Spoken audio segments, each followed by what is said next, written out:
વડોદરા શહેરના ફતેગંજ વિસ્તારમાં સામૂહિક ગેંગરેપની ઘટના સામે આવી છે। આ ઘટનામાં સંડોવાયેલા 2 આરોપીઓને પોલીસે દબોચી લીધા છે। 15 વર્ષીય સગીરાની ફતેગંજ વિસ્તારમાં રહેતા હર્ષિત મેકવાન અને હેપ્પી નામના યુવકીએ રૂમમાં લઈ જઈ 3 કલાક સુધી ગોંધી રાખી વારાફરતી દુષ્કર્મ આચર્યો હતો। આ મામલે પીડિતાના પિતાને જાણ કરી ફતેગંજ પોલીસમાં ફરિયાદ નોંધાવી હતી। પોલીસે પીડિતના માતાની ફરિયાદના આધારે બંને આરોપીઓને દબોચી લીધા છે। મોડી રાત્રે આ ઘટનાની જાણ થતાં પીડિતાના સમાજના લોકો પણ મોટી સંખ્યામાં હોસ્પિટલ ખાતે દોડી આવ્યા હતા। પોલીસ પર ગંભીર આક્ષેપ કરતા પીડિતાના પરિવારજનો અને સમાજના આગેવાને જણાવ્યું કે ફરિયાદ નોંધાવવા ગયેલા પરિજનોને પોલીસે તરડી મૂક્યા હતા। ત્યારબાદ સમાજનો અન્ય લોકો પરિવાર સાથે પોલીસ સ્ટેશને પહોંચતા જ પોલીસે ફરિયાદ નોંધી હતી અને કાર્યવાહી હાથ ધરી હતી। આજરોજ નવાયાર્ડ વિસ્તારમાં જે ફતેગંજ પોલીસ સ્ટેશન વિસ્તારમાં આવેલો છે ત્યાં એક સગીર વયની દીકરી ઉંમર વર્ષ 15 એની ઉપર બળાત્કારની ફરિયાદ એ દીકરીની માતા દ્વારા આપવામાં આવેલી છે। એ અનુસંધાને પોલીસે એના માતા પિતાને બોલાવી વ્યવસ્થિત પૂછપરછ કરી અને ફરિયાદ દાખલ કરી છે। ફરિયાદમાં એની માતાને જે સગીર વયની દીકરી છે એમને 2 આરોપીના નામ લખાવ્યા છે। એ બંને આરોપી જે છે એમને ફતેગંજ પોલીસ સ્ટેશન દ્વારા હાલ રાઉન્ડ અપ કરી દેવામાં આવ્યા છે। આગળની તપાસ ચાલુ કરવામાં આવી છે। સર, ટોટલ કેટલા આરોપી છે? અત્યારે ફરિયાદમાં જે બતાવેલા છે એ ટોટલ 2 આરોપી છે અને બંને આરોપીને પ્રથમ એક આરોપીને પકડ્યો અને એના લગભગ કલાક 1.5 કલાક પછી પોલીસે અલગ અલગ વિવિધ ટીમો બનાવી અને મારી એલસીબી અને ફતેગંજના ડિસ્ટાફ દ્વારા બીજા આરોપીને પણ રાઉન્ડ અપ કરીને લાવવામાં આવ્યા છે। દીકરીનું અત્યારે મેડિકલ જે છે કરાવવામાં આવી રહ્યું છે। આગળના પુરાવો એકત્ર કરી અને આગળની કાયદેસરની કાર્યવાહી કરવામાં આવશે। આઈપીસી 376 અંતર્ગત ફરિયાદ દાખલ કરવામાં આવી છે। અન્ય જે કંઈ ફરિયાદના કન્ટેન્ટ છે અને પુરાવા મળશે એમાં આગળ ઉપર કલમોનો ઉમેરો કરી અને ચાર્જશીટ કરવામાં આવશે। સર, સ્થાનિકોનો આક્ષેપ છે કે જે વિસ્તારમાં ઘટના બની તે જગ્યાએ દારૂ અને ચરસ ગાંજો વેચાય છે તેવા ઘણા આક્ષેપો પણ થયા છે।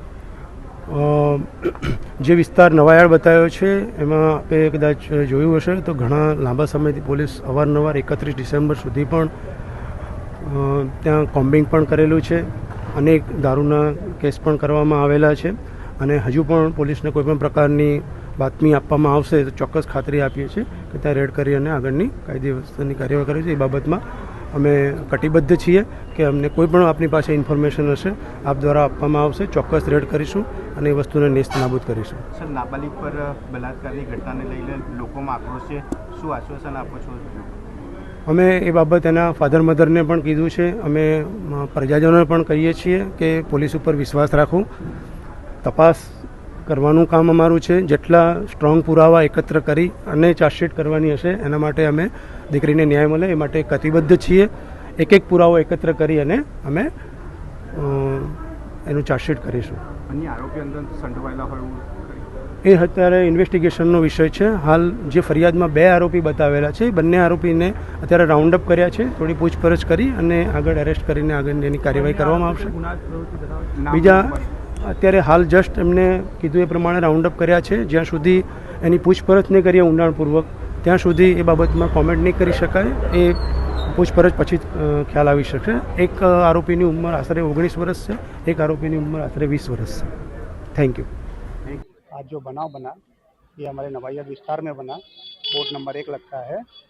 एक 14 साल की बच्ची जिसके साथ में गैंग रेप हुआ है। समझ सकते हो आप कितनी बड़ी घटना है ये। जिस बच्ची का 3 से 4 लोगों ने दिन दहाड़े दिन के 11 बजे 11:30 के बीच में उसका गैंग रेप करते हैं। बड़ी शर्म की बात है पुलिस के भी लिए और समझ लेना सरकार के लिए। मैं आपको बता दूं जिस हालात में लड़की को उठाया गया, दिन के करीब 10:30 या 11 का टाइमिंग था। बच्ची अपनी माँ को बोल के निकलती, मम्मी मैं आ रही हूँ, क्योंकि पीड़ित जो परिवार है वो काफ़ी गरीब है, रोज़ खाने रोज़ कमाने वाले लोग हैं। लड़की वहाँ से घर से निकलती उसी हालात में दिन दहाड़े, लड़की का ये कहना है, पीड़ित परिवार का ये कह रहा है 3 से 4 लोगों ने जबरन अपने घर में ले जाके उसके साथ में बलात्कार किया करीब 2 से 3 घंटा।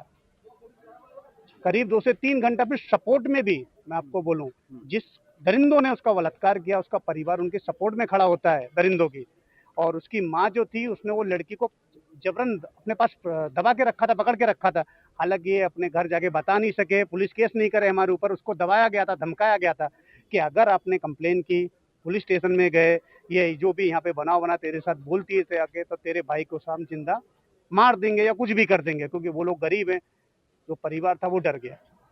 परिवार की जो लड़की और जो परिवार उसको पुलिस ले जाती है, वो डिप्रेशन पे था पूरा परिवार। उसको समझ नहीं आ रही थी मुझे करना क्या है। जब हमारे यहाँ के जो आगेमान है, हम सब लोग आगेमान गए, उन्होंने देखा जाके, तब जाके हमने कार्रवाई की। तो वो सवाल ये भी पैदा होता है, वहाँ जिस विस्तार में बनाव बना, ये बलात्कार हुआ, वहाँ पर अभी भय का माहौल है, डर का माहौल है, क्योंकि वहाँ पर से कम सुबह मॉर्निंग में करीब 50 से 60 बच्चियां स्कूल जाती हैं, तो वहाँ स्कूल है थोड़ी दूरी पे। और जहाँ पर ये लोग, जहाँ पर ये जहाँ बलात्कार हुआ है, वहाँ पर कुछ लोग दारू सुबह मॉर्निंग में बैठ के पीते हैं, गांजा शराब सभी पीते हैं। वहाँ पे एक गार्डन है, रोजिस गार्डन, वहाँ का ये बना हुआ, वहीं के ये बंदे हैं। तो वहाँ की जो माएँ हैं, बाप हैं, भाई हैं, बहुत ही ज्यादा डर का माहौल है, क्योंकि जो ये बच्ची के साथ में हुआ, कल उठ के उनकी बच्चियों के साथ में ना हो। इसके लिए आज आप पब्लिक देख सकते हो, ये जमा इसलिए है ताकि ये बच्ची को आज इंसाफ मिले, और जो इसमें दरिंदे हैं उनको कड़ी से कड़ी सजा मिले, उनको फांसी जैसी सजा मिले, ताकि आगे कोई भी दरिंदा, कोई भी लुक्खा किसी भी हमारी भारत की बेटी को हाथ ना लगा सके। पुलिस प्रशासन इसके लिए क्या कार्रवाई? पुलिस प्रशासन का सहयोग रहा है, लेकिन कुछ घंटे तक पुलिस को भी ये नहीं मालूम था कि बच्ची के साथ हुआ क्या है।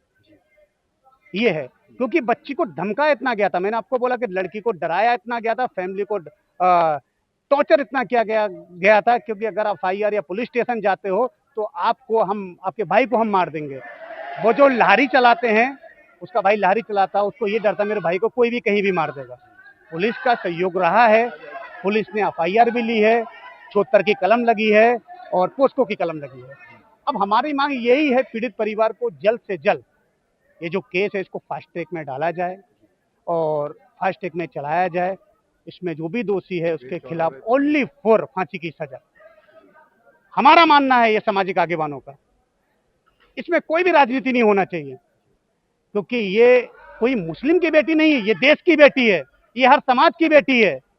आज ये मुस्लिम समाज में हुआ, कल कोई दूसरे समाज में होगा। तो हमारा एक ही मानना है कि इनके खिलाफ कड़ी से कड़ी कार्रवाई होना चाहिए और जो पीड़ित परिवार है उनको न्याय मिलना चाहिए। मेरा नाम सामाजिक आगेवान विक्की पठान।